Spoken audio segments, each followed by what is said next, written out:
आज कक्षा 11 का पहला पाठ पढ़ते हैं। I am Khushwant Singh. ये कहानी मेरी दादी की है। जब मैं छोटा था तो दादी के साथ गांव में रहता था। My grandmother, like everybody's grandmother, was an old woman. मैं हूँ खुशवंत सिंह की दादी। She had been old and wrinkled for the 20 years that I had known her. People said that she had once been young and pretty and had even had a husband, but that was hard to believe. My grandfather's portrait hung above the mantelpiece in the drawing room. He wore a big turban and loose-fitting clothes. His long white beard covered the best part of his chest, and he looked at least 100 years old. He did not look the sort of person who would have a wife or children. He looked as if he could only have lots and lots of grandchildren. As for my grandmother being young and pretty, the thought was almost revolting. She often told us of the games she used to play as a child. That seemed quite absurd and undignified on her part, and we treated it like the fables of the prophet she used to tell us. She had always been short and fat and slightly bent. Her face was a crisscross of wrinkles running from everywhere to everywhere. No, we were certain she had always been as we had known her. Old, so terribly old that she could not have grown older, and had stayed at the same age for 20 years. She could never have been pretty, but she was always beautiful. She hobbled about the house in spotless white with one hand resting on her waist to balance her stoop, and on other hand telling the beads of her rosary. Her silver locks were scattered untidily over her pale, puckered face, and her lips constantly moved in inaudible prayer. Yes, she was beautiful. She was like the winter landscape in the mountains, an expanse of pure white serenity breathing peace and contentment. My grandmother and I were good friends. My parents left me with her when they went to live in the city, and we were constantly together. She used to wake me up in the morning and get me ready for school. She said her morning prayer in a monotonous sing-song while she bathed and dressed me in the hope that I would listen and get to know it by heart. I listened because I loved her voice but never bothered to learn it. Then she would fetch my wooden slate, which she had already washed and plastered with yellow chalk, a tiny earthen ink pot, and a red pen, tie them all in a bundle, and hand it to me. After a breakfast of a thick, stale chapati with a little butter and sugar spread on it, we went to school. She carried several stale chapatis with her for the village dogs.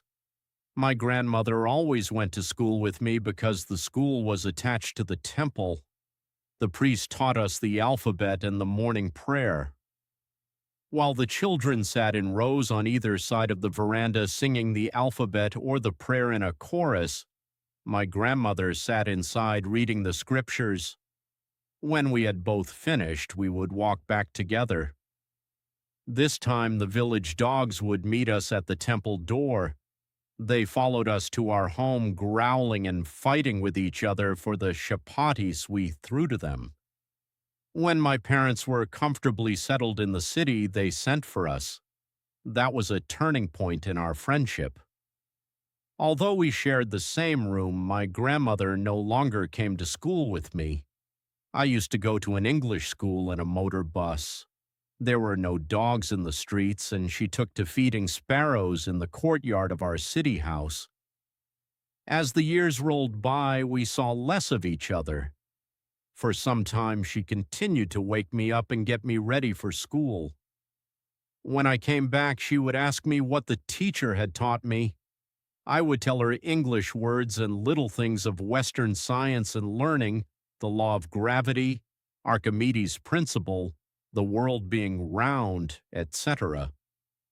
This made her unhappy. She could not help me with my lessons. She did not believe in the things they taught at the English school, and was distressed that there was no teaching about God and the scriptures. One day I announced that we were being given music lessons. She was very disturbed.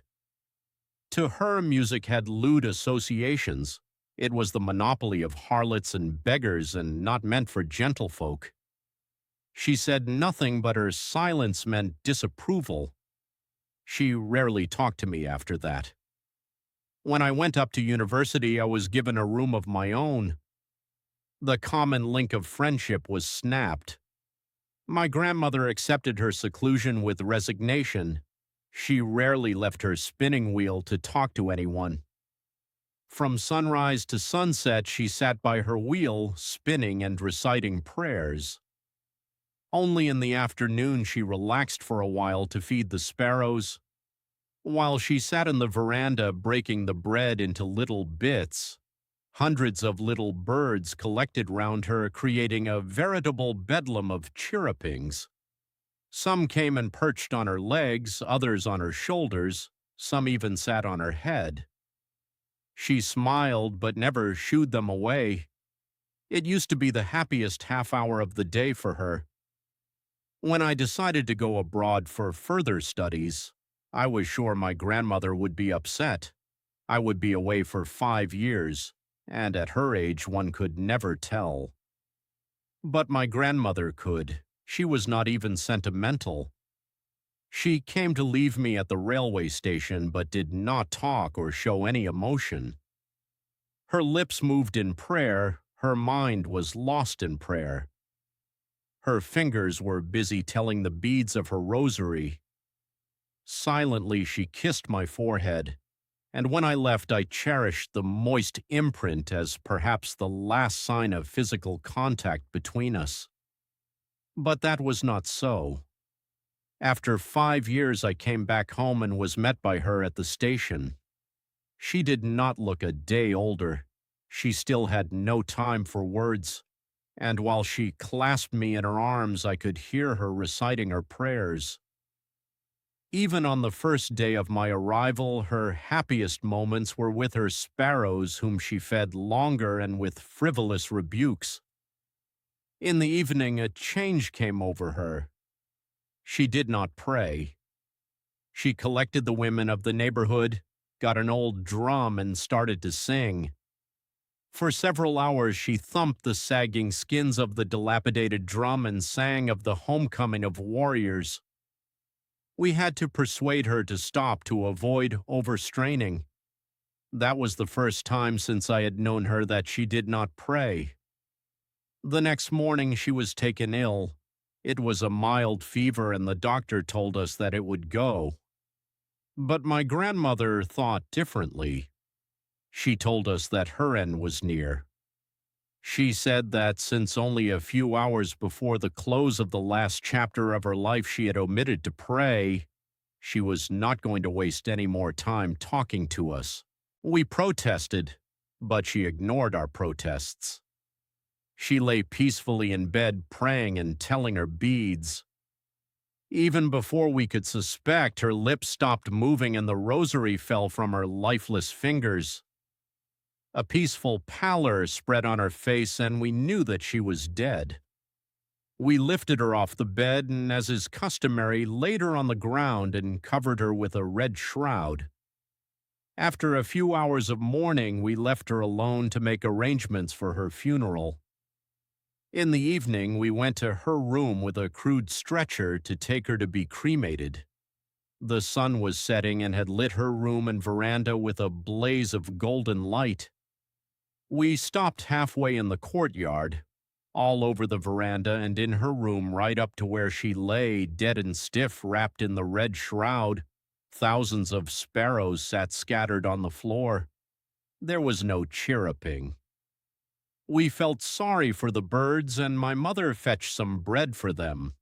She broke it into little crumbs, the way my grandmother used to, and threw it to them. The sparrows took no notice of the bread. When we carried my grandmother's corpse off, they flew away quietly. Next morning, the sweepers swept the breadcrumbs into the dustbin,